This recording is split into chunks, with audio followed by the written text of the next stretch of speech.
Hello বন্ধুরা, কেমন আছো তোমরা? আশা করি সবাই খুব ভালো আছো। কথাই বলে বাঙালিদের 12 মাসে 13 পার্বণ। আজকে আমি গ্রাম বাংলার রান্না পুজোর একটা ভিডিও তোমাদেরকে শেয়ার করতে চলেছে। আশা করি তোমাদের ভিডিওটা দেখতে খুব ভালো লাগবে। এই রান্না পুজোটা কিন্তু সাধারণত গ্রামের মানুষরাই করে থাকে। চলো রান্না পুজোটা যে কি সেটা তোমাদেরকে আমি দেখাই। দেখো, এটাকে আমরা রান্না পুজো বলি, কিন্তু এটা কিন্তু অ্যাকচুয়ালি মায়ের পুজো। এই মায়ের পুজোটা হয় মঙ্গলবারে। সেদিনকে গ্রামের সবাই মিলে শুকনো খাবার অর্থাৎ লুচি, পরোটা, সুজি, যেগুলো মুড়ি, এইগুলো খাওয়া হয়। ঠিক তার পরের দিন মানে বুধবার সেই স্থানে মানে এই আমাদের ঠাকুরতলাতে সবাই গ্রামের সবাই একসাথে রান্না করে খেতে হয়। দেখো এই যে বড় হাঁড়িটা দেখছো, এটা আমাদের রান্না হচ্ছে। আমরা প্রায় একসাথে আছি 20 থেকে 25। ঠাকুরতলার পুরো জায়গাটা জুড়ে দেখো গ্রামের সব মানুষ সব আলাদা আলাদাভাবে উনুন করে সব রান্না করছে। রান্না বলতে কেউ খিচুড়ি, কেউ ভাত, যে যার পছন্দ মতো সব রান্না করে। তবে আমরা অন্যান্যবার খিচুড়ি করি, কিন্তু এবার আর খিচুড়ি হলো না। আমাদের ভাত রান্না হচ্ছে আর তার সাথে অন্য সব পদ বাড়ির থেকে রান্না করে আনা হয়েছে। আমাদের রান্নাটা বসাতে দেরি হয়ে গেছে। আর দেখো এদের কিন্তু অলরেডি রান্না হয়ে গেছে আর সবাই সবার খাওয়া প্রায় শুরু করে দিয়েছে।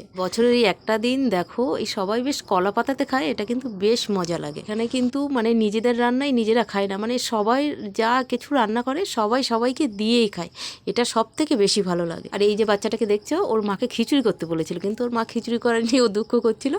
তো এর মধ্যে যারা রান্না করছে মানে সবাই সবাইকে দেবে, ঠিক আছে? এইভাবে এখানে রান্না খাওয়াটা হয়। তোমরা যারা আমার এই ভিডিওটা দেখছো, তো তোমাদের কি এই রান্না পুজো পার্বণটা আছে? থাকলে কিন্তু অবশ্যই আমাকে জানিও। তোমাদের এই রান্না পুজো পার্বণটা ঠিক কেমনভাবে তোমরা করো সেটাও কিন্তু জানাতে ভুলো না। এখানে দেখো আমাদের রান্না হয়নি, আমাদের টিম সব বসে আছে, আমাদের মা, মেয়ে আর সবাই আমাদের টিমের মানুষরা সব বসে আছে এখানে। আর এবার আমাদের খাওয়া দাওয়া শুরু হয়ে গেছে। দেখো আমাদের ভাতের সাথে ছিল সবজি, ডাল, ফুলকপি ভাজা, আলু ভাজা, বাঁধাকপির তরকারি, চাটনি আর পাঁপড়। ও আর তার সাথে ছিল আলু আর টমেটো ভাত। আমাদের টিমের মানুষ কিছুটা এখানে বসেছে আর কিছুটা এখানে লাইন দিয়ে বসেছে। বলো তো দেখতে কতটা সুন্দর লাগছে। আর সবশেষে আমরাও খেতে বসলাম। আজকের ভিডিওটা এইটুকু। সবাই খুব ভালো থেকো, সুস্থ থেকো, সবাইকে টাটা।